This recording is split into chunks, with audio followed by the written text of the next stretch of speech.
Hello everyone. ਪਿਛਲੇ session ਦੇ ਵਿੱਚ ਆਪਾਂ first chapter office automation and typing the practical ਕੀਤਾ ਸੀ MS ਵਰਡ ਤੱਕ ਤੇ ਅੱਜ ਆਪਾਂ ਨੈਕਸਟ ਉਸੇ ਚੈਪਟਰ ਦੇ ਵਿੱਚ MS ਐਕਸਲ ਆ ਜਿਹੜਾ ਉਹ ਕਰਾਂਗੇ। MS ਐਕਸਲ ਜਿਵੇਂ ਕਿ MS ਦੀ ਫੁੱਲ ਫਾਰਮ ਹੈਗੀ ਆ ਮਾਈਕਰੋਸਾਫਟ ਤੇ ਇਹ ਮਾਈਕਰੋਸਾਫਟ ਫੈਮਿਲੀ ਦੇ ਵਿੱਚ ਆਉਂਦਾ ਹੈ MS ਐਕਸਲ ਜਿਹੜਾ ਕਿ ਇੱਕ ਸਪਰੈਡਸ਼ੀਟ ਸੌਫਟਵੇਅਰ ਹੁੰਦਾ ਹੈ। ਸਪਰੈਡਸ਼ੀਟ ਸੌਫਟਵੇਅਰ ਜਿਹਦੇ ਵਿੱਚ ਸਾਨੂੰ ਵਰਕਸ਼ੀਟਸ ਕੰਮ ਕਰਨ ਦੇ ਲਈ ਮਿਲਦੀਆਂ ਹੈ, ਸ਼ੀਟਾਂ ਮਿਲਦੀਆਂ ਹੈ ਜਿਹਦੇ ਵਿੱਚ ਅਸੀਂ ਕੈਲਕੂਲੇਸ਼ਨ ਨਾਲ ਰਿਲੇਟਡ ਮੈਥਮੈਟੀਕਲ ਜਿਹੜੇ ਵੀ ਕੰਮ ਹੈਗੇ ਆ ਉਹ ਕਰ ਸਕਦੇ ਹਾਂ। ਜਿਵੇਂ ਕਿ ਇੱਥੇ ਇਹਨਾਂ ਨੇ ਲਿਖਿਆ ਹੋਇਆ ਹੈ Microsoft Excel is a powerful electronic spreadsheet program used to create results doing mathematical calculations and representing data in pictorial view with the help of charts.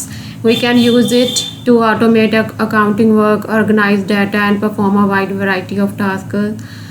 Excel is designed to perform calculations, analyze information, and visualize data in a spreadsheet. Also, this application includes database and charting features. ਤਾਂ ਇਹਨਾਂ ਨੇ ਇੱਥੇ ਲਿਖਿਆ ਹੈ ਕਿ Microsoft Excel ਆ ਜਿਹੜਾ ਇੱਕ ਪਾਵਰਫੁਲ ਸ਼ਕਤੀਸ਼ਾਲੀ ਇਲੈਕਟ੍ਰੋਨਿਕ ਸਪਰੈਡਸ਼ੀਟ ਪ੍ਰੋਗਰਾਮ ਆ ਜਿਹੜਾ ਵਰਤਿਆ ਜਾਂਦਾ ਹੈ ਰਿਜ਼ਲਟ ਬਣਾਉਣ ਦੇ ਲਈ ਤੇ ਮੈਥ ਨਾਲ ਰਿਲੇਟਡ ਜਿਹੜੀਆਂ ਕੈਲਕੂਲੇਸ਼ਨਸ ਆ ਗਣਨਾਵਾਂ ਹੈ ਉਹਨਾਂ ਨੂੰ ਕਰਨ ਦੇ ਲਈ ਤੇ ਜਿਹੜਾ ਡਾਟਾ ਹੈ ਉਹਨੂੰ ਪਿਕਚਰ ਦੀ ਫਾਰਮ ਦੇ ਵਿੱਚ ਦੇਖਣ ਦੇ ਲਈ ਅਸੀਂ ਵਰਤਦੇ ਹਾਂ। ਪਿਕਚਰ ਦੀ ਫਾਰਮ ਜਿਵੇਂ ਕਿ ਚਾਰਟਸ ਦੀ ਹੈਲਪ ਦੇ ਨਾਲ ਅਸੀਂ ਜਿਹੜਾ ਰਿਜ਼ਲਟ ਹੈਗਾ ਹੈ ਜਾਂ ਜੋ ਵੀ ਸਾਡਾ ਕੰਮ ਹੈਗਾ ਹੈ ਉਹ ਇਸ ਫਾਰਮ ਦੇ ਵਿੱਚ ਦੇਖ ਸਕਦੇ ਹਾਂ। ਅਸੀਂ ਇਹਨੂੰ ਅਕਾਊਂਟਿੰਗ ਕੰਮ ਦੇ ਲਈ ਵੀ ਯੂਜ਼ ਕਰ ਸਕਦੇ ਹਾਂ, ਡਾਟਾ ਨੂੰ ਔਰਗਨਾਈਜ਼ ਕਰ ਸਕਦੇ ਹਾਂ ਅਤੇ ਕਾਫੀ ਜ਼ਿਆਦਾ ਸਾਨੂੰ ਵੈਰਾਈਟੀ ਦੇ ਜਿਹੜੇ ਕੰਮ ਪਰਫੋਰਮ ਕਰਨ ਲਈ ਇਹਦੇ ਵਿੱਚ ਸੁਵਿਧਾਵਾਂ ਮਿਲਦੀਆਂ ਹੈ। ਐਕਸਲ ਡਿਜ਼ਾਈਨ ਕੀਤਾ ਗਿਆ ਹੈ ਕੈਲਕੂਲੇਸ਼ਨਸ ਕਰਨ ਦੇ ਲਈ, ਡਾਟੇ ਦੀ ਇਨਫੋਰਮੇਸ਼ਨ ਦੀ ਐਨਾਲਾਈਜ਼ ਉਹਨੂੰ ਕਰਨ ਦੇ ਲਈ, ਉਹਦਾ ਮੁਲਾਂਕਣ ਕਰਨ ਦੇ ਲਈ ਅਤੇ ਵਿਜ਼ੂਅਲੀ ਉਸ ਡਾਟਾ ਨੂੰ ਸਪਰੈਡਸ਼ੀਟਸ ਦੇ ਅੰਦਰ ਅਸੀਂ ਦੇਖ ਸਕਦੇ ਹਾਂ ਅਤੇ ਇਹਦੇ ਵਿੱਚ ਅਸੀਂ ਜਿਹੜੀ ਸਾਡੀ ਇਨਫੋਰਮੇਸ਼ਨ ਆ ਉਹਨੂੰ ਮੈਨੇਜ ਕਰਕੇ ਮੇਨਟੇਨ ਕਰਕੇ ਰੱਖ ਸਕਦੇ ਹਾਂ ਅਤੇ ਸਾਨੂੰ ਇਹਦੇ ਵਿੱਚ ਬਹੁਤ ਸਾਰੀਆਂ ਫੀਚਰਸ ਮਿਲਦੀਆਂ ਹੈ। ਅਤੇ ਫਸਟ ਜਿਹੜਾ ਹੈਗਾ ਇਹਦੇ ਵਿੱਚ ਜਿਹੜੀ ਫਸਟ ਫੀਚਰ ਹੈ ਜਿਹਦੀ ਗੱਲ ਕੀਤੀ ਗਈ ਹੈ ਕਿ ਫਾਰਮੂਲਾ ਬਾਰ ਤੋਂ ਪਤਾ ਲੱਗਦਾ ਹੈ ਕਿ ਅਸੀਂ ਮੈਥ ਨਾਲ ਰਿਲੇਟਡ ਜੇ ਕੰਮ ਕਰ ਰਹੇ ਹਾਂ ਤਾਂ ਉਹਦੇ ਵਿੱਚ ਸਾਨੂੰ ਫਾਰਮੂਲੇ ਦੀ ਜ਼ਰੂਰਤ ਪੈਂਦੀ ਆ। ਤਾਂ ਜਿਹੜੀ ਫਾਰਮੂਲਾ ਬਾਰ ਆ ਉਹਦੇ ਵਿੱਚ ਫਾਰਮੂਲੇ ਲਗਾਏ ਜਾਂਦੇ ਆ। Formula bar is one of the most important components in MS Excel. The formula bar is the area at the top of the Excel window just below the ribbon area or the formatting toolbar. The formula bar has two parts, name box at the left and right side are the contents of the currently selected cell. ਜਿਵੇਂ ਕਿ ਇਸ picture ਦੇ ਵਿੱਚ ਦਿਖਾਈ ਦੇ ਰਿਹਾ ਹੈ ਤਾਂ ਜਿਹੜਾ ਫਾਰਮੂਲਾ ਬਾਰ ਹੈ ਆਹ ਵਾਲੀ ਫਾਰਮੂਲਾ ਬਾਰ ਹੁੰਦੀ ਹੈ ਜਿਹਦੇ ਵਿੱਚ ਫਾਰਮੂਲਾ ਹੈ ਜਿਹੜਾ ਉਹ ਸ਼ੋ ਹੁੰਦਾ ਹੈ। ਤਾਂ ਜੋ ਵੀ ਅਸੀਂ ਸੈੱਲ ਦੇ ਵਿੱਚ ਕੋਈ ਵੀ ਕੈਲਕੂਲੇਸ਼ਨ ਕਰਦੇ ਹਾਂ ਤਾਂ ਉਸ ਦਾ ਪਲੱਸ ਮਾਈਨਸ ਕੁਝ ਵੀ ਕਰਵਾਉਣ ਦੇ ਲਈ ਅਸੀਂ ਫਾਰਮੂਲਾ ਲਗਾਇਆ ਹੁੰਦਾ ਹੈ। ਤਾਂ ਜਦੋਂ ਉਸ ਸੈੱਲ ਦੇ ਉੱਪਰ ਅਸੀਂ ਕਲਿੱਕ ਕਰਦੇ ਹਾਂ ਤਾਂ ਜਿਹੜਾ ਫਾਰਮੂਲਾ ਅਸੀਂ ਲਗਾਇਆ ਹੁੰਦਾ ਹੈ ਉਹ ਇਸ ਫਾਰਮੂਲਾ ਬਾਰ ਦੇ ਵਿੱਚ ਸਾਨੂੰ ਦਿਖਾਈ ਦਿੰਦਾ ਹੈ। ਅਤੇ ਇਸੇ ਤਰੀਕੇ ਦੇ ਨਾਲ ਇੱਥੇ ਲਿਖਿਆ ਹੋਇਆ ਨੇਮ ਬਾਕਸ। ਤਾਂ ਜਿਹੜੇ ਬਾਕਸ ਦੇ ਵਿੱਚ ਸਾਡਾ ਡਾਟਾ ਹੈ ਜਿਹੜਾ ਐਕਟਿਵ ਸੈੱਲ ਆ ਜਿਹਦੇ ਉੱਪਰ ਕਲਿੱਕ ਕੀਤਾ ਹੋਇਆ ਜਿਸ ਸੈੱਲ ਦੇ ਉੱਪਰ ਤਾਂ ਉਸ ਸੈੱਲ ਦਾ ਜਿਹੜਾ ਐਡਰੈਸ ਆ ਉਸ ਸੈੱਲ ਦਾ ਜਿਹੜਾ ਨੇਮ ਆ ਉਹ ਇਸ ਨੇਮ ਬਾਕਸ ਦੇ ਅੰਦਰ ਸਾਨੂੰ ਸ਼ੋ ਹੁੰਦਾ। ਜਿਵੇਂ ਕਿ ਇੱਥੇ ਜਿਹੜਾ ਐਕਟਿਵ ਸੈੱਲ ਹੈਗਾ ਏ ਉਹ C ਕਾਲਮ ਵਾਲਾ ਸੈੱਲ ਹੈ ਅਤੇ ਇੱਧਰੋਂ ਪਹਿਲੀ ਲਾਈਨ ਦੇ ਵਿੱਚ ਜਿਹੜੀ ਇਨਫੋਰਮੇਸ਼ਨ ਆ ਉਹ ਲਿਖੀ ਹੋਈ ਆ। ਤਾਂ C1 ਇਹਦਾ ਐਡਰੈਸ ਆ ਅਤੇ ਇਹ ਜਿਹੜਾ ਐਡਰੈਸ ਆ ਉਹ ਨੇਮ ਬਾਕਸ ਦੇ ਅੰਦਰ ਸ਼ੋ ਹੋ ਰਿਹਾ ਹੈ। ਉਸ ਤੋਂ ਬਾਅਦ ਜਿਹੜੇ ਗੱਲ ਹੋ ਰਹੀ ਆ ਵਰਕਿੰਗ ਵਿਦ ਫਾਰਮੂਲਿਆਂ ਨਾਲ ਕੰਮ ਕਰਨਾ। ਤਾਂ ਮਾਈਕਰੋਸਾਫਟ ਐਕਸਲ ਆ ਜਿਹੜਾ ਇਹ ਸਾਨੂੰ ਫਾਰਮੂਲਿਆਂ ਨਾਲ ਕੰਮ ਕਰਨ ਦੀ ਸੁਵਿਧਾ ਦਿੰਦਾ ਹੈ। Microsoft Excel is an electronic spreadsheet that automates the calculations involved in school result, grading and student fee. ਤਾਂ ਮਾਈਕਰੋਸਾਫਟ ਐਕਸਲ ਦੇ ਨਾਲ ਜਿਵੇਂ ਕਿ ਅਸੀਂ ਉੱਪਰ ਪੜ੍ਹਿਆ ਹੈ ਕਿ ਮੈਥ ਨਾਲ ਰਿਲੇਟਡ ਜਿੰਨੇ ਵੀ ਕੰਮ ਹੈਗੇ ਆ ਉਹ ਅਸੀਂ ਕਰ ਸਕਦੇ ਹਾਂ। ਤਾਂ ਉਸੇ ਤਰੀਕੇ ਦੇ ਨਾਲ ਜੇ ਅਸੀਂ ਇੱਥੇ ਸਕੂਲ ਦੀ ਗੱਲ ਕਰ ਰਹੇ ਹਾਂ ਤਾਂ ਸਕੂਲ ਦਾ ਜਿਹੜਾ ਰਿਜ਼ਲਟ ਆ ਉਹ ਵੀ ਬੜੇ ਵਧੀਆ ਤਰੀਕੇ ਦੇ ਨਾਲ MS ਐਕਸਲ ਸੌਫਟਵੇਅਰ ਦੇ ਅੰਦਰ ਤਿਆਰ ਕੀਤਾ ਜਾ ਸਕਦਾ ਹੈ। ਗ੍ਰੇਡਿੰਗ ਮੇਨਟੇਨ ਕੀਤੀ ਜਾ ਸਕਦੀ ਆ, ਜਾਂ ਸਟੂਡੈਂਟਸ ਦੀ ਜਿਹੜੀ ਫੀਸ ਨਾਲ ਰਿਲੇਟਡ ਜਿੰਨਾ ਵੀ ਕੰਮ ਹੁੰਦਾ ਹੈ ਉਹ ਵੀ ਇਹਦੇ ਵਿੱਚ ਦੇਖਿਆ ਬਣਾਇਆ ਜਾ ਸਕਦਾ ਹੈ। ਤਾਂ ਜਿਹੜਾ ਫਾਰਮੂਲਾ ਹੈ ਹਮੇਸ਼ਾ formula always start with equal to sign. Formula ਹਮੇਸ਼ਾ ਇਕੁਅਲ ਟੂ ਸਾਈਨ ਦੇ ਨਾਲ ਸ਼ੁਰੂ ਹੁੰਦਾ ਹੈ। ਫਾਰਮੂਲਾ ਲਗਾਉਣ ਤੋਂ ਪਹਿਲਾਂ ਸਾਨੂੰ ਇਹ ਵਾਲਾ ਸਾਈਨ ਆ ਉੱਤੇ ਲਗਾਉਣਾ ਪੈਂਦਾ ਹੈ, ਅਦਰਵਾਈਜ਼ ਉਹ ਸਾਨੂੰ ਐਰਰ ਸ਼ੋ ਕਰੇਗਾ ਤੇ ਜੋ ਵੀ ਅਸੀਂ ਕੋਈ ਕੈਲਕੂਲੇਸ਼ਨ ਕਰਨੀ ਆ ਉਹ ਨਹੀਂ ਹੋਏਗੀ। Excel can perform the mathematical calculations for you. ਤਾਂ ਆ ਜਿਹੜੇ ਵੀ ਆਪਣੇ ਤੇ ਐਗਜ਼ਾਮਪਲਸ ਦਿੱਤੀਆਂ ਹੋਈਆਂ ਹੈ, ਇਹ ਫਾਰਮੂਲਿਆਂ ਦੀਆਂ ਐਗਜ਼ਾਮਪਲਸ ਦਿੱਤੀਆਂ ਹੋਈਆਂ ਹੈ, ਪਰ ਇੱਥੇ ਸਾਨੂੰ ਕੁਝ ਥੋੜ੍ਹਾ ਜਿਹਾ ਧਿਆਨ ਦੇਣਾ ਪੈਂਦਾ ਹੈ ਕਿ ਜਿਸ ਤਰ੍ਹਾਂ ਦੇ ਕਾਲਮ ਦੇ ਵਿੱਚ ਜਿਵੇਂ ਇੱਥੇ ਡੀ ਜਿਹੜਾ ਹੈਗਾ ਦੱਸ ਰਿਹਾ ਹੈ ਕਿ ਡੀ ਕਾਲਮ ਦੇ ਵਿੱਚ ਤੇ 15 ਰੋ ਦੇ ਵਿੱਚ ਜਿਹੜਾ ਸਾਡਾ ਡਾਟਾ ਹੈ ਤੇ ਉਹਦਾ ਪਲੱਸ ਹੋ ਜੇ ਡੀ ਕਾਲਮ ਦੇ 18 ਦੇ ਨਾਲ। ਤੇ ਇਸ ਤਰੀਕੇ ਦੇ ਨਾਲ ਜਿਹੜਾ ਫਾਰਮੂਲਾ ਹੈ ਉਹ ਬਣਦਾ ਹੈ ਤੇ ਉਹ ਜਦੋਂ ਅਸੀਂ ਪ੍ਰੈਕਟੀਕਲ ਕਰਦੇ ਹਾਂ ਤਾਂ ਉਦੋਂ ਸਾਨੂੰ ਇਹਦੇ ਬਾਰੇ ਜ਼ਿਆਦਾ ਜਾਣਕਾਰੀ ਮਿਲਦੀ ਹੈ ਕਿ ਕਿਵੇਂ ਅਸੀਂ ਫਾਰਮੂਲੇ ਆ ਜਿਹੜੇ ਉਹ ਲਗਾਉਣੇ ਹੁੰਦੇ ਆ। ਬਸ ਇੱਥੇ ਇਹ ਜ਼ਰੂਰੀ ਆ ਕਿ ਫਾਰਮੂਲਾ ਲਗਾਉਣ ਤੋਂ ਪਹਿਲਾਂ ਇਕੁਅਲ ਟੂ ਸਾਈਨ ਆ ਜਿਹੜਾ ਉਹ ਲਗਾਉਣਾ ਜ਼ਰੂਰੀ ਹੈ। ਹੁਣ ਉਸ ਤੋਂ ਬਾਅਦ ਹੈ ਮੈਥਮੈਟੀਕਲ ਆਪਰੇਟਰਸ ਫॉर ਫਾਰਮੂਲਾਜ਼। ਫਾਰਮੂਲਿਆਂ ਦੇ ਲਈ ਮੈਥ ਦੇ ਜਿਹੜੇ ਆਪਰੇਟਰ ਆ ਉਹ ਕਿਹੜੇ ਆ। We can create any type of mathematical calculation on our own using the following mathematical operators। ਅਸੀਂ ਕਿਸੇ ਵੀ ਟਾਈਪ ਦਾ ਮੈਥਮੈਟੀਕਲ ਕੈਲਕੂਲੇਸ਼ਨ ਕਰ ਸਕਦੇ ਹਾਂ ਕਿਹਦੀ ਵਰਤੋਂ ਕਰਕੇ, ਮੈਥਮੈਟੀਕਲ ਆਪਰੇਟਰਸ ਦੀ ਵਰਤੋਂ ਕਰਕੇ। ਤਾਂ ਆਪਰੇਟਰ ਕਿਹੜੇ ਹੁੰਦੇ ਆ, ਆਪਰੇਟਰ ਜਿਵੇਂ ਕਿ ਇਸ ਬਾਕਸ ਦੇ ਵਿੱਚ ਦਿਖਾਇਆ ਗਿਆ ਹੈ equal to, plus, minus, multiply. ਤਾਂ ਇਹ ਸਾਰੇ ਕੀ ਆ, ਇਹ ਆਪਰੇਟਰ ਆ ਤੇ ਇਹਨਾਂ ਦੇ ਮੀਨਿੰਗ ਵੀ ਇੱਥੇ ਦਿੱਤੇ ਹੋਏ ਆ ਕਿ ਇਕੁਅਲ ਟੂ ਆ ਜਿਹੜਾ ਯੂਜ਼ ਕੀਤਾ ਜਾਂਦਾ ਹੈ ਕੈਲਕੂਲੇਸ਼ਨ ਸ਼ੁਰੂ ਕਰਨ ਦੇ ਲਈ, ਪਲੱਸ ਆ ਜਿਹੜਾ ਐਡੀਸ਼ਨ ਦੇ ਲਈ, ਮਾਈਨਸ ਸਬਟ੍ਰੈਕਸ਼ਨ ਦੇ ਲਈ। ਤੇ ਇਹ ਤੁਸੀਂ ਮੈਥ ਦੇ ਵਿੱਚ ਬਹੁਤ ਵਾਰ ਪੜ੍ਹ ਚੁੱਕੇ ਹੋ। ਉਸ ਤੋਂ ਬਾਅਦ ਹੈ basic steps for creating a formula. Formula ਤਿਆਰ ਕਰਨ ਦੇ ਲਈ ਕੁਝ ਬੇਸਿਕ ਸਟੈਪਸ ਆ ਉਹ ਕਿਹੜੀਆਂ ਹੈ। ਸਭ ਤੋਂ ਪਹਿਲਾਂ ਕਿ ਕਿਸੇ ਵੀ click in the empty cell, ਕਿਸੇ ਵੀ ਖਾਲੀ ਸੈੱਲ ਦੇ ਉੱਤੇ ਕਲਿੱਕ ਕਰੋ which will contain the formula. Type an equal sign, ਸਭ ਤੋਂ ਪਹਿਲਾਂ ਇਕੁਅਲ ਟੂ ਦਾ ਸਾਈਨ ਆ ਜਿਹੜਾ ਉਹ ਉੱਥੇ ਟਾਈਪ ਕਰਨਾ। ਉਸ ਤੋਂ ਬਾਅਦ ਟਾਈਪ ਦਾ ਸੈੱਲ ਐਡਰੈਸ ਜਿਵੇਂ ਕਿ ਮੈਂ ਤੁਹਾਨੂੰ ਦੱਸਿਆ ਸੀ, ਸੈੱਲ ਆ ਜਿਹੜੇ ਉਹ ਉਹਨਾਂ ਦਾ ਜਿਹੜਾ ਐਡਰੈਸ ਆ ਉਹ ਤੁਹਾਨੂੰ ਮੈਂ ਦੱਸ ਚੁੱਕੀ ਹਾਂ ਕਿ ਇਸ ਤਰੀਕੇ ਨਾਲ ਲਿਖਣਾ, ਜਿਵੇਂ D1 C1 A1 ਜਿਵੇਂ ਵੀ ਸਾਡੀ ਇਨਫੋਰਮੇਸ਼ਨ ਹੁੰਦੀ ਹੈ। ਤਾਂ ਸਭ ਤੋਂ ਪਹਿਲਾਂ ਉਸ ਸੈੱਲ ਦਾ ਐਡਰੈਸ ਟਾਈਪ ਕਰੋ ਜਾਂ ਫਿਰ click the cell that contains the first number. Type the math operator, ਉਸ ਤੋਂ ਬਾਅਦ ਇਹਨਾਂ ਵਿੱਚ ਜੋ ਵੀ ਸਾਡੀ ਕੈਲਕੂਲੇਸ਼ਨ ਨਾਲ ਰਿਲੇਟਡ ਆਪਰੇਟਰ ਹੈਗਾ ਹੈ ਉਹ ਟਾਈਪ ਕਰਨਾ ਹੈ। ਟਾਈਪ ਦਾ ਸੈੱਲ ਐਡਰੈਸ ਔਰ click the cell that contains the second number. ਉਸ ਤੋਂ ਬਾਅਦ ਸੈਕਿੰਡ ਨੰਬਰ ਜਿਹਦੇ ਨਾਲ ਵੀ ਅਸੀਂ ਕੋਈ ਪਲੱਸ ਮਾਈਨਸ ਕਰਵਾਉਣੀ ਆ ਉਹ ਟਾਈਪ ਕੀਤਾ ਜਾਂਦਾ ਹੈ। Continue in this manner until the formula is complete. ਤੇ ਇਹ ਜਿਹੜੀ ਚੀਜ਼ ਆ ਉਦੋਂ ਤੱਕ ਕੰਟੀਨਿਊ ਕਰਨੀ ਹੈਗੀ ਆ ਜਦੋਂ ਤੱਕ ਕਿ ਸਾਡਾ ਫਾਰਮੂਲਾ ਕੰਪਲੀਟ ਨਹੀਂ ਹੋ ਜਾਂਦਾ। ਯੂਜ਼ ਪੈਰੈਂਥੀਸਿਸ ਫॉर ਕਲੈਰੀਫਿਕੇਸ਼ਨ ਦੇ ਲਈ ਪੈਰੈਂਥੀਸਿਸ ਨੂੰ ਯੂਜ਼ ਕਰੋ। ਪੈਰੈਂਥੀਸਿਸ ਜਿਹੜੀਆਂ ਸਾਡੀਆਂ ਗੋਲ ਬ੍ਰੈਕਟਸ ਹੁੰਦੀਆਂ ਏ ਤਾਂ ਉਹਨਾਂ ਨੂੰ ਯੂਜ਼ ਕਰੋ ਕਲੈਰੀਫਿਕੇਸ਼ਨ ਦੇ ਲਈ। ਪ੍ਰੈਸ ਦਾ ਐਂਟਰ ਕੀ, ਉਸ ਤੋਂ ਬਾਅਦ ਕੀਬੋਰਡ ਦੇ ਉੱਤੋਂ ਐਂਟਰ ਕੀ ਪ੍ਰੈਸ ਕਰਕੇ ਅਸੀਂ ਜਿਹੜਾ ਇਹ ਕੰਮ ਆ ਸਾਡਾ ਉਹ ਪੂਰਾ ਕਰ ਸਕਦੇ ਹਾਂ। ਨੈਕਸਟ ਹੈ manual formula. We can make manual entries. ਅਸੀਂ ਮੈਨੂਅਲ ਐਂਟਰੀਜ਼ ਵੀ ਬਣਾ ਸਕਦੇ ਹਾਂ ਫॉर ਮੈਥਮੈਟੀਕਲ ਫਾਰਮੂਲਿਆਂ ਦੇ ਲਈ ਬਾਈ ਟਾਈਪਿੰਗ ਦਾ ਨੰਬਰਸ ਆ ਜਿਹੜੇ ਇਹਨਾਂ ਨੂੰ ਟਾਈਪ ਕਰਕੇ। ਸੈੱਲ ਰੈਫਰੈਂਸ ਆ ਜਾਂ ਮੈਥਮੈਟੀਕਲ ਫੰਕਸ਼ਨ ਆ ਤਾਂ ਉਹਨਾਂ ਨੂੰ ਅਸੀਂ ਟਾਈਪ ਕਰਕੇ ਜਿਹੜੀ ਮੈਨੂਅਲੀ ਜਿਹੜੇ ਹੈਗੇ ਫਾਰਮੂਲੇ ਆ ਉਹ ਐਂਟਰ ਕਰ ਸਕਦੇ ਹਾਂ, ਜਿਵੇਂ ਕਿ ਇਸ ਬਾਕਸ ਦੇ ਵਿੱਚ ਦਿਖਾਈ ਗਈ ਹੈਗੀ ਆ। ਉਸ ਤੋਂ ਬਾਅਦ ਵਰਕਿੰਗ ਵਿਦ ਫੰਕਸ਼ਨਸ ਦੇ ਨਾਲ ਕੰਮ ਕਰਨਾ। ਸਭ ਤੋਂ ਪਹਿਲਾਂ ਫੰਕਸ਼ਨ ਕੀ ਹੁੰਦਾ ਹੈ। ਫੰਕਸ਼ਨ ਪਹਿਲਾਂ ਤੋਂ ਬਣੇ ਬਣਾਏ ਫਾਰਮੂਲੇ ਐਕਸਲ ਦੇ ਵਿੱਚ ਸਾਨੂੰ ਮਿਲਦੇ ਆ ਤਾਂ ਉਹਨਾਂ ਨੂੰ ਫੰਕਸ਼ਨ ਕਿਹਾ ਜਾਂਦਾ ਹੈ। ਇਹ ਫੰਕਸ਼ਨ ਪ੍ਰੋਵਾਈਡਸ ਐਨ ਆਟੋਮੇਟਡ ਮੈਥਡ ਹੈ, ਸਾਨੂੰ ਆਟੋਮੇਟਡ ਮੈਥਡ ਦਿੰਦਾ ਹੈ ਫॉर ਕ੍ਰੀਏਟਿੰਗ ਫਾਰਮੂਲਾ ਤਿਆਰ ਕਰਨ ਦੇ ਲਈ।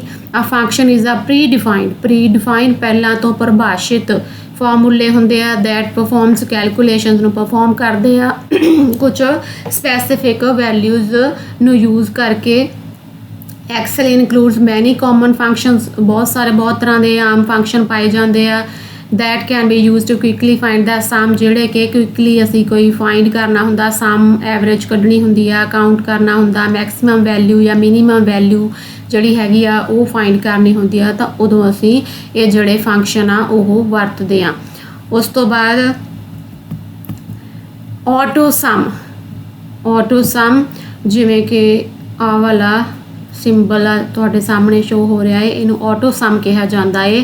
ਤੇ ਇਹ ਕੀ ਕਰਦਾ ਹੈ, addition is the most common math operation performed in Excel ਦੇ ਵਿੱਚ ਸਭ ਤੋਂ ਜ਼ਿਆਦਾ ਜਿਹੜਾ ਕਾਮਨ ਹੈਗਾ ਹੈ ਮੈਥ ਆਪਰੇਸ਼ਨ ਦੇ ਲਈ ਉਹ ਐਡੀਸ਼ਨ ਕਰਨਾ ਹੁੰਦਾ ਹੈ, ਕਿਸੇ ਚੀਜ਼ ਦਾ ਪਲੱਸ ਕਰਨਾ ਹੁੰਦਾ ਹੈ। The home ribbon includes an auto sum button for adding, ਤਾਂ ਜਿਹੜਾ ਹੋਮ ਰਿਬਨ ਆ ਉਹਦੇ ਵਿੱਚ ਸਾਨੂੰ ਆਟੋ ਸਮ ਬਟਨ ਮਿਲਦਾ ਹੈ ਇਸ ਐਡੀਸ਼ਨ ਨੂੰ ਕਰਨ ਦੇ ਲਈ।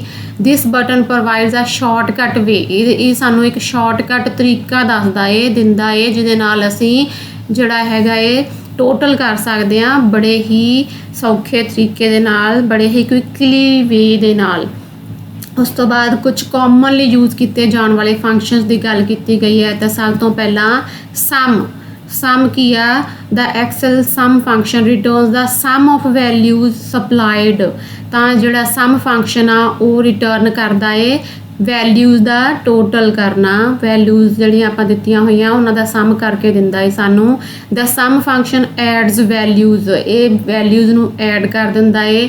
You can add individual values, ਤੁਸੀਂ ਇੰਡੀਵਿਜੂਅਲ ਵੈਲਿਊਜ਼ ਨੂੰ ਐਡ ਕਰ ਸਕਦੇ ਹੋ, ਸੈਲ ਰੈਫਰੈਂਸਸ ਦੇਖ ਸਕਦੇ ਹੋ, ਔਰ ਰੇਂਜਸ ਔਰ ਮਿਕਸ ਆਫ ਆਲ 3। ਨੈਕਸਟ ਹੈ ਕਾਊਂਟ ਫੰਕਸ਼ਨ ਜਿਵੇਂ ਕਿ ਇਹਦੇ ਇਸ ਵਰਡ ਤੋਂ ਹੀ ਪਤਾ ਚੱਲ ਰਿਹਾ ਸਾਨੂੰ। Function counts the numbers of cells, ਜਿਹੜੇ ਸੈਲਸ ਦੇ ਨੰਬਰ ਹੁੰਦੇ ਆ ਉਹਨਾਂ ਨੂੰ ਕਾਊਂਟ ਕਰਦਾ ਹੈ। That contain numbers and counts numbers within the list of arguments. use the count function to get the number of entries in a number field that is in a range or array of numbers, ਜਿਹੜਾ ਕੀ ਕਰਦਾ ਹੈ ਕਿ ਜਿੰਨੀਆਂ ਵੀ list of arguments ਹੁੰਦੇ ਹੈਗੇ ਆ ਉਹਨਾਂ ਨੂੰ ਕਾਊਂਟ ਕਰਦਾ ਹੈਗਾ ਹੈ, ਤੇ ਇਹਨੂੰ ਯੂਜ਼ ਕਰਕੇ ਆਪਾਂ ਨੰਬਰ ਆ ਜਿਹੜੇ ਐਂਟਰੀਆਂ ਦੇ ਇੱਕ ਫੀਲਡ ਦੇ ਵਿੱਚ ਉਹਨਾਂ ਨੂੰ ਕਾਊਂਟ ਕਰ ਸਕਦੇ ਹਾਂ।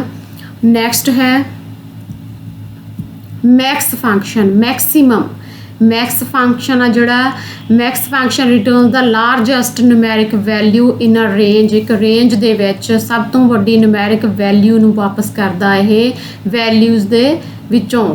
ਤਾਂ max function ignores empty cell ਨੂੰ ਇਗਨੋਰ ਕਰਦਾ ਹੈ, the logical values true and false and text values ਨੂੰ। ਨੈਕਸਟ ਹੈ min function return the smallest numeric value, ਇਹਦੇ ਉਲਟ ਮੈਕਸ ਦੇ ਉਲਟ ਮਿਨੀਮਮ ਆ ਜਿਹੜਾ ਮਿਨ ਫੰਕਸ਼ਨ ਆ ਇਹ ਸਮੋਲੈਸਟ ਨਿਊਮੈਰਿਕ ਵੈਲਿਊ ਨੂੰ ਇੱਕ ਰੇਂਜ ਦੇ ਵਿੱਚੋਂ ਰਿਟਰਨ ਕਰਦਾ ਹੈ। ਤੇ ਇਹ ਕੀ ਕਰਦਾ ਹੈ, min function ignores empty cells the logical values true and false and the text values ਨੂੰ ਇਹ ਇਗਨੋਰ ਕਰਦਾ ਹੈ। ਨੈਕਸਟ ਹੈ ਐਵਰੇਜ, ਜਦੋਂ ਅਸੀਂ ਐਵਰੇਜ ਕੱਢਣੀ ਹੁੰਦੀ ਆ ਤਾਂ ਉਦੋਂ ਐਵਰੇਜ ਫੰਕਸ਼ਨ ਵਰਤਦੇ ਹਾਂ। ਐਵਰੇਜ ਆਫ ਵੈਲਿਊਜ਼ ਪ੍ਰੋਵਾਈਡਡ, ਜੋ ਅਸੀਂ ਵੈਲਿਊਜ਼ ਪ੍ਰੋਵਾਈਡ ਕੀਤੀਆਂ ਹੁੰਦੀਆਂ ਹੈ ਉਹਨਾਂ ਦੀ ਐਵਰੇਜ ਕੱਢ ਕੇ ਦਿੰਦਾ ਹੈ। ਉਸ ਤੋਂ ਬਾਅਦ now function return the current date and time ਆ ਜਿਹੜੀ ਉਹਨੂੰ ਰਿਟਰਨ ਕਰਦਾ ਹੈ। Updated continuously when a worksheet is changed or opened, ਤੇ ਇਹ ਆਪਣੇ ਆਪ ਹੀ ਕੰਟੀਨਿਊਸਲੀ ਅਪਡੇਟ ਹੁੰਦਾ ਰਹਿੰਦਾ ਹੈ ਜਦੋਂ ਵਰਕਸ਼ੀਟ ਨੂੰ ਆਪਾਂ ਚੇਂਜ ਕਰਦੇ ਹਾਂ ਜਾਂ ਖੋਲ੍ਹਦੇ ਹਾਂ, ਤੇ ਇਹ ਕੋਈ ਆਰਗੂਮੈਂਟ ਨਹੀਂ ਲੈਂਦਾ। ਉਸ ਤੋਂ ਬਾਅਦ ਟੂਡੇ ਫੰਕਸ਼ਨ ਆ ਜਿਹੜਾ ਦਾ ਐਕਸਲ ਟੂਡੇ ਫੰਕਸ਼ਨ ਰਿਟਰਨਸ ਦਾ ਕਰੰਟ ਡੇਟ, ਇਹ ਸਿਰਫ ਡੇਟ ਆ ਜਿਹੜੀ ਕਰੰਟ ਡੇਟ ਹੈਗੀ ਆ ਉਹਨੂੰ ਰਿਟਰਨ ਕਰਦਾ ਹੈ। Updated continuously when a worksheet is changed or opened, the today function takes no arguments, you can format the value returned by today using any standard date format, ਤੇ ਤੁਸੀਂ ਕੋਈ ਵੀ ਜਿਹੜਾ date ਦਾ format ਆ ਉਹਨੂੰ use ਕਰਕੇ ਇਹ ਚੀਜ਼ ਆਪਣੀ ਵਰਕਸ਼ੀਟ ਦੇ ਅੰਦਰ ਯੂਜ਼ ਕਰ ਸਕਦੇ ਹੋ। ਕਨਕੈਟਨੇਟ ਜੋੜਨ ਦਾ ਕੰਮ ਕਰਦਾ ਇਹ, This function is in Excel is designed to join different pieces of text together. Different ਜਿਹੜੇ ਟੈਕਸਟ ਹੁੰਦੇ ਆ ਉਹਨਾਂ ਨੂੰ ਇਕੱਠੇ ਕਰਦਾ, ਇਹ ਕੰਬਾਈਨ ਕਰਦਾ ਵੈਲਿਊਜ਼ ਨੂੰ, ਜਿਵੇਂ ਕਿ ਵੱਖ-ਵੱਖ ਸੈੱਲਸ ਦੇ ਵਿੱਚ ਜਿਹੜੇ ਟੈਕਸਟ ਹੁੰਦੇ ਆ ਜਾਂ ਸਾਡੀ ਇਨਫੋਰਮੇਸ਼ਨ ਹੁੰਦੀ ਆ ਤਾਂ ਉਹਨੂੰ ਇੱਕ ਸੈੱਲ ਦੇ ਵਿੱਚ ਇਹ ਕਰਨ ਦਾ ਕੰਮ ਕਰਦਾ ਏ। ਉਸ ਤੋਂ ਬਾਅਦ ਹੈ ਅੱਪਰ ਫੰਕਸ਼ਨ। ਅੱਪਰ ਫੰਕਸ਼ਨ ਆ ਜਿਹੜਾ ਇਹ returns upper case version of a given text string। ਦਿੱਤੇ ਹੋਏ ਟੈਕਸਟ ਨੂੰ upper case version ਦੇ ਵਿੱਚ ਬਦਲਣ ਦਾ ਕੰਮ ਇਹ ਕਰਦਾ ਹੈ ਤੇ ਇਹਦੇ ਵਿੱਚ numbers and punctuations are not affected, ਉਹ ਅਫੈਕਟ ਨਹੀਂ ਹੁੰਦੇ।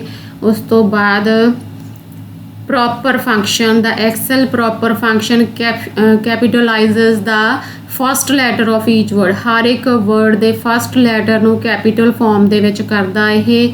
ਤੇ ਉਸ ਤੋਂ ਬਾਅਦ ਰਿਲੇਸ਼ਨਲ ਆਪਰੇਟਰ ਦਿੱਤੇ ਹੋਏ ਆ ਕਾਹਦੇ ਲਈ, ਕੰਡੀਸ਼ਨਲ ਜਾਂ ਲੌਜੀਕਲ ਫੰਕਸ਼ਨਸ ਦੇ ਲਈ ਕੁਝ ਰਿਲੇਸ਼ਨਲ ਆਪਰੇਟਰ ਵੀ ਯੂਜ਼ ਕੀਤੇ ਜਾਂਦੇ ਹੈਗੇ ਆ, ਜਿਵੇਂ ਇੱਥੇ ਆਪਰੇਟਰ ਦਿੱਤੇ ਹੋਏ ਆ ਕਿਸ ਚੀਜ਼ ਲਈ ਯੂਜ਼ ਕੀਤੇ ਜਾਂਦੇ ਆ, ਉਹਨਾਂ ਦੇ ਮੀਨਿੰਗ ਦਿੱਤੇ ਹੋਏ ਆ ਤੇ ਕਿਸ ਤਰੀਕੇ ਨਾਲ ਅਸੀਂ ਵਰਤਦੇ ਆ ਉਹਨਾਂ ਨੂੰ, ਉਹਨਾਂ ਦੀ ਐਗਜ਼ਾਮਪਲ ਦਿੱਤੀ ਹੋਈ ਆ। ਉਸ ਤੋਂ ਬਾਅਦ ਹੈ if function. If function conditions ਦੇ ਲਈ ਯੂਜ਼ ਕਰਦਾ ਹੁੰਦਾ ਏ। We use an if statement to ask Excel to test a condition. ਕਿਸੇ ਕੰਡੀਸ਼ਨ ਨੂੰ ਟੈਸਟ ਕਰਨ ਦੇ ਲਈ ਅਸੀਂ ਇਸ ਇਫ ਨੂੰ ਯੂਜ਼ ਕਰਦੇ ਆ। And to return one value, ਤੇ ਇੱਕ ਵੈਲਿਊ, ਦੋਵਾਂ ਦੇ ਵਿੱਚੋਂ ਇੱਕ ਵੈਲਿਊ ਜਦੋਂ ਅਸੀਂ ਵਾਪਸ ਲੈਣੀ ਹੁੰਦੀ ਆ। If the condition is true and another value if condition is false.